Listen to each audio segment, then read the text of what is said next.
A key witness in Donald Trump's first impeachment case has sued the former U.S. president's son, Donald Trump Jr., his personal lawyer, Rudy Giuliani, and other Trump allies, accusing them of conducting a concerted campaign of unlawful intimidation. The 73-page lawsuit from retired United States Army officer Alexander Vindman, a former White House aide who testified during House of Representatives impeachment hearings in 2019, was filed on Wednesday in the U.S. District Court in Washington, D.C.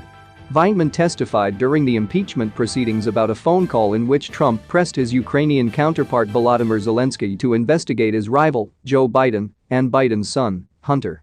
As the result of being called to testify before Congress, Lieutenant Colonel Vindman immediately became the target of a dangerous campaign of witness intimidation by President Trump and a group of conspirators, the lawsuit claims. In addition to Trump Jr. and Giuliani, a longtime Trump aide who has served as his personal lawyer, Vindman's lawsuit names as defendants former White House communications officials Dan Scavino and Julia Hahn. The lawsuit alleges that Trump and his close group of aides coordinated and advanced false narratives about Vindman, including that he was a spy for Ukraine, had leaked classified information, and had lied under oath. An American citizen, Vindman was born in Ukraine and served as Director for European Affairs on the Trump White House's National Security Council.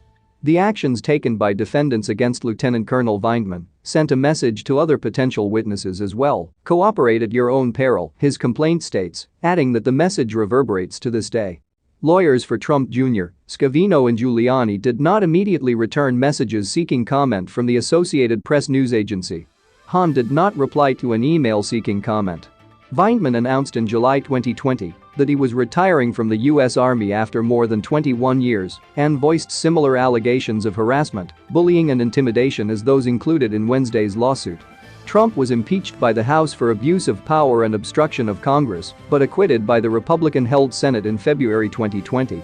The House impeachment proceedings revealed a July 25, 2019 phone call between Trump and Zelensky had been part of a pressure campaign by the then U.S. president to get the Ukrainian government to investigate claims of corruption against Biden and his son. At the time of the phone call, the White House had delayed delivery of U.S.-made Javelin anti-tank missiles to Ukraine for defense in its border war with Russia. Meanwhile, Giuliani and Trump administration officials were pressing Zelensky for an investigation into Hunter Biden's role as a board member of Burisma, a Ukrainian gas company. I was concerned by the call. What I heard was improper. And I reported my concerns to White House lawyers, Vindman told the House impeachment inquiry. It is improper for the President of the United States to demand a foreign government investigate a U.S. citizen and political opponent, said Vindman. There was no evidence Biden or his son had engaged in any wrongdoing. For his part, Trump claimed he had done nothing wrong in the phone call with Zelensky. That's all for now. Stay tuned and subscribe to White House Politics for more political news and updates.